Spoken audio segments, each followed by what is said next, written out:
Today, ordering lobster can feel like announcing that something special is happening. It appears beside melted butter in expensive restaurants, at celebrations, on cruise ships, and beneath menu prices that can make you look twice. But a few centuries ago, along parts of the New England coast, lobster could mean almost the opposite. It was incredibly abundant, easy to find, and associated with ordinary meals rather than luxury. You've probably even heard the famous story that prisoners and servants ate so much lobster that they begged not to be served it more than a few times a week. It's one of the internet's favorite food history facts. There's just one problem. That part of the story may not actually be true. So how did an animal supposedly associated with poverty become one of America's most recognizable luxury foods?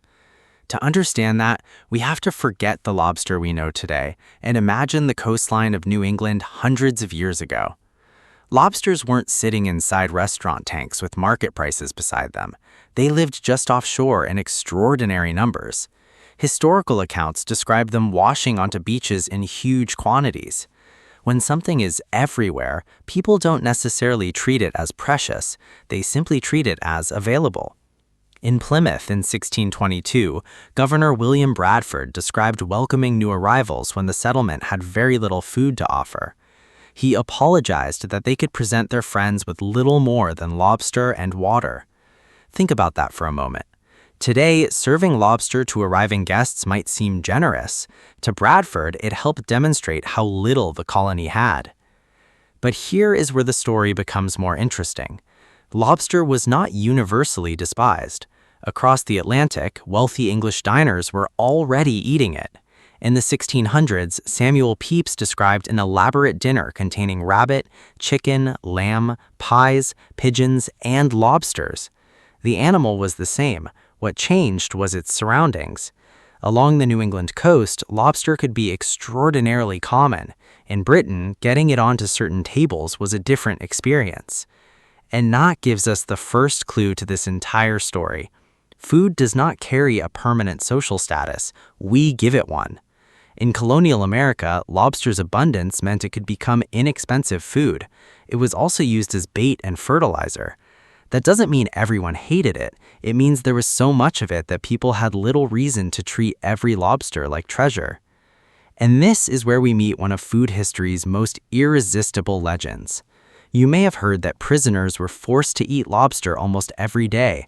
Another version says indentured servants became so tired of it that their contracts limited lobster meals to 2 or 3 times each week. Sometimes the story involves a law, sometimes a protest, sometimes an angry group of servants. It sounds perfect, maybe too perfect. Food historians looking for those contracts, laws, and meeting records haven't been able to produce convincing primary evidence for the famous story. Maine food historian Sandy Oliver has argued that these tales appeared much later and were repeated from one source to another. So we need to separate two things.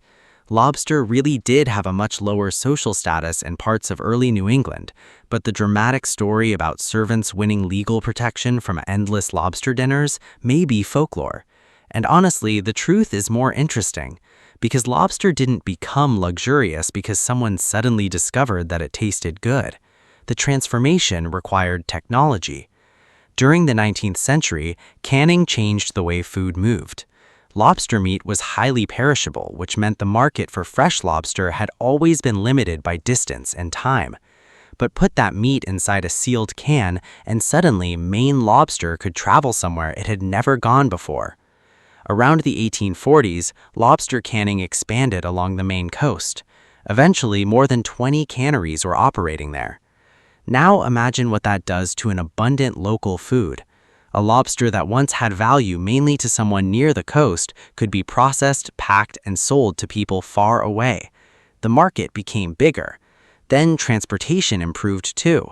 America's railroad network connected cities and regions at a scale previous generations could hardly have imagined.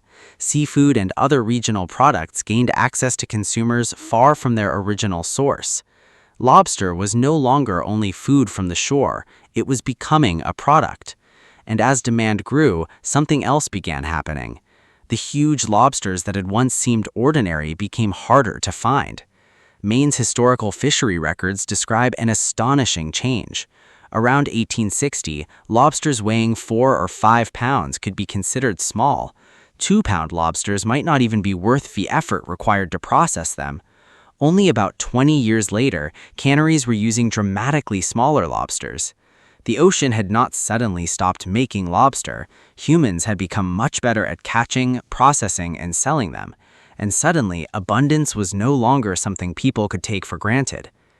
Then came another transformation, the restaurant. By the late 19th century, lobster was gaining attention in cities such as Boston and New York. Instead of being associated only with coastal abundance, it could now appear in fashionable dining rooms. At places like Delmonico's in New York, dishes like Lobster Newburg helped place lobster inside the world of fine dining. And presentation matters. Put the same food beside scraps on a coastal table and it can feel ordinary. Put it beneath chandeliers, surround it with white linen, give it a French-sounding preparation and charge wealthy customers for it, and suddenly the story changes. Price changes perception. Perception changes demand. Demand changes price. A new identity begins reinforcing itself. By the 20th century, lobster's old reputation had largely flipped. Instead of symbolizing abundance and necessity, it increasingly represented celebration, indulgence, and wealth. Today, that transformation is almost complete. Someone opening a menu and seeing lobster rarely thinks cheap protein. They think expensive, special, maybe romantic, maybe luxurious. Yet the animal didn't invent any of those meanings. We did. And that might be the strangest part of the lobster story, because history often gets summarized like this. Lobster used to be disgusting food for prisoners, and then rich people discovered it. But reality is messier. Lobster wasn't universally hated. Europeans had enjoyed it long before America's luxury boom. And the famous tale of servants legally demanding fewer lobster dinners appears to have much weaker evidence than its endless repetition online suggests. What really changed was the world around the lobster. Technology allowed it to travel. Larger markets increased demand. Harvesting reduced the sense of endless abundance. Restaurants gave lobster a fashionable stage, and scarcity gave it value. The journey from ordinary food to luxury wasn't really a transformation of the lobster, it was a transformation of us. Because sometimes the difference between poor people's food and rich people's food isn't the ingredient at all.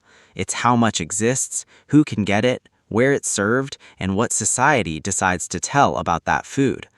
The next time a bright red lobster arrives on a white plate beside melted butter, remember that you're not simply looking at dinner. You're looking at hundreds of years of changing ideas about value, because every bite has a story.